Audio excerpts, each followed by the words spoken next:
नमस्ते। आज बात करेंगे एक ऐसी सच्ची क्राइम स्टोरी की जो किसी बॉलीवुड फिल्म की स्क्रिप्ट से भी ज्यादा शॉकिंग है। ये कहानी है धोखे की, भेष बदलने की और एक ऐसे विश्वासघात की जो घर के अंदर से ही पनपा। स्पेशल 26 फिल्म तो लगभग हम सबने देखी ही होगी, है ना?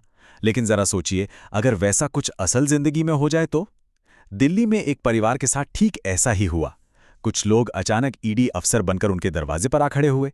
तो चलिए इस पूरी कहानी को ना परत दर परत खोलते हैं। तो कहानी का पहला चैप्टर देखते हैं कि ये सब शुरू कैसे हुआ। एक सुबह जो थी तो बिल्कुल नॉर्मल, लेकिन बहुत जल्द एक बुरे सपने में बदलने वाली थी। बात है दिल्ली के एक पॉश इलाके न्यू फ्रेंड्स कॉलोनी की। घर था एक retired senior architect RC Sabharwal का। उन्हें क्या पता था कि उस दिन उनकी जिंदगी का सबसे डरावना दिन बस शुरू ही होने वाला था। और जरा इन लुटेरों की तैयारी तो देखिए, पूरी तैयारी के साथ आए थे। एक तो बाकायदा आईटीबीपी मतलब इंडो तिब्बतन बॉर्डर पुलिस के डिप्टी कमांडेंट की वर्दी में था। ऊपर से नकली आईडी कार्ड, वायरलेस सेट, सब कुछ इतना रियल लग रहा था कि कोई भी धोखा खा जाता। मतलब मकसद बिल्कुल साफ था, एकदम प्रोफेशनल और खतरनाक दिखना। घर में घुसते ही उन्होंने रौब से कहा कि वो ईडी से हैं। अब सोचिए उस परिवार पर क्या बीती होगी। ईडी यानी एनफोर्समेंट डायरेक्टरेट का नाम सुनते ही तो अच्छों के पसीने छूट जाते हैं। बस घर में डर और टेंशन का माहौल फौरन बन गया। तो अब आते हैं कहानी के दूसरे पार्ट पर। यहां उनका ये जो परफेक्ट प्लान था ना, वो गड़बड़ाने लगता है। क्योंकि कहते हैं ना, अपराधी कितना भी चालाक हो, कहीं ना कहीं कोई चूक कर ही जाता है। इस टाइमलाइन को देखिए, सब कुछ कितनी तेजी से बदला। शुरू में तो इन नकली अफसरों को घर का कोना कोना पता था, जो कि बहुत अजीब बात थी।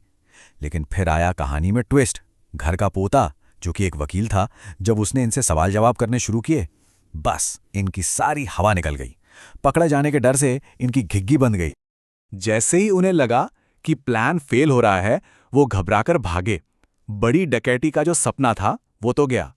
भागते भागते बस करीब 3-4 लाख रुपए कैश ही हाथ मार पाए। हाँ, कैश के अलावा 7 महंगी घड़ियां भी ले गए।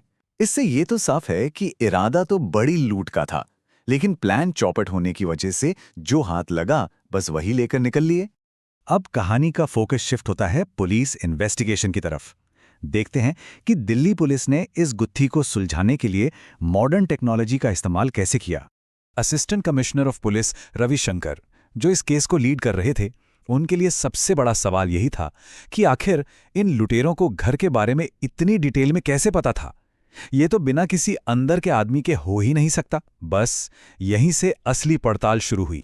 तो पुलिस ने इन क्रिमिनल्स को पकड़ने के लिए एक पूरा डिजिटल जाल बिछाया। एक एक करके कड़ियों को जोड़ा गया। पहले सीसीटीवी फुटेज से गाड़ी को ट्रेस किया, फिर मोबाइल टावर डेटा को खंगाला ताकि इन तक पहुंचा जा सके। और ये कोई छोटी मोटी जांच नहीं थी। जरा सोचिए, पुलिस ने 350 से भी ज्यादा सीसीटीवी कैमरों की फुटेज चेक की। इससे समझ आता है कि इस केस को सुलझाने के लिए कितनी जबरदस्त मेहनत लगी होगी। और देखिए, इस मेहनत का नतीजा भी मिला। पुलिस ने उस बलेनो कार को ट्रैक कर ही लिया। वो कार सराय काले खां से होते हुए सीधा गाजियाबाद के वैशाली तक पहुंची थी। ये इन्वेस्टिगेशन में एक बहुत बड़ा ब्रेक थ्रू था। अब कहानी उस मोड़ पर पहुंचती है जो सबसे ज्यादा शॉकिंग है। ऐसा मोड़ जिसके बारे में किसी ने सोचा भी नहीं था। शक की सुई अब घर के अंदर ही किसी पर घूम रही थी। जब पुलिस ने मोबाइल डेटा की गहराई से जांच की ना, तो एक होश उड़ा देने वाली बात सामने आई। लुटेरों के फोन वारदात के वक्त घर के अंदर मौजूद किसी एक नंबर से लगातार कांटेक्ट में थे। मतलब साफ था, भेदी घर के अंदर ही था। तो फिर सवाल ये था कि आखिर ये अंदर का आदमी था कौन? वो कौन था जिस पर परिवार इतना भरोसा करता था और वही उनकी पीठ में छुरा घोंप रहा था? और इसका जवाब यकीन करना मुश्किल है। घर की नौकरानी रेखा देवी। जी हां, इस पूरी डकैती की मास्टरमाइंड कोई और नहीं बल्कि वही थी जिस पर परिवार सबसे ज्यादा भरोसा करता था। उसी ने अपने साथियों को घर की एक एक जानकारी दी थी। तो ये है पूरी साजिश का नेटवर्क। मास्टरमाइंड थी रेखा देवी। उसकी मदद कर रही थी उसकी ननद पूजा राजपूत, और तो और पूजा का पति, उसका बेटा और एक और रिश्तेदार भी इसमें शामिल थे, जो कि अभी फरार हैं। पुलिस ने फिलहाल रेखा और पूजा को तो गिरफ्तार कर लिया है। चलिए अब इस कहानी के आखिरी हिस्से पर आते हैं। देखते हैं कि इस खुलासे के बाद क्या क्या हुआ और इस पूरी घटना से हमें सीखने को क्या मिलता है। जब पुलिस ने पूजा राजपूत के घर पर रेड की तो समझिए सब कुछ वही मिल गया। वो आईटीबीपी की वर्दी, नकली आईडी कार्ड, चोरी की सातों के सातों महंगी घड़ियां और तो और एक पिस्तौल भी मिली जिसका लाइसेंस एक्सपायर हो चुका था। ये सारे सबूत उनका गुनाह साबित करने के लिए काफी थे। ये कहानी असल में भरोसे के दो चेहरे दिखाती है। एक तरफ जो वफादार कर्मचारी लगता है वो असल में एक क्रिमिनल मास्टरमाइंड निकल सकता है। जिसे हम अपना घर सबसे सेफ जगह मानते हैं, वहीं सबसे बड़ा खतरा छिपा हो सकता है। ये कोई प्रोफेशनल रेड नहीं थी, ये तो घर के अंदर से किया गया एक धोखा था।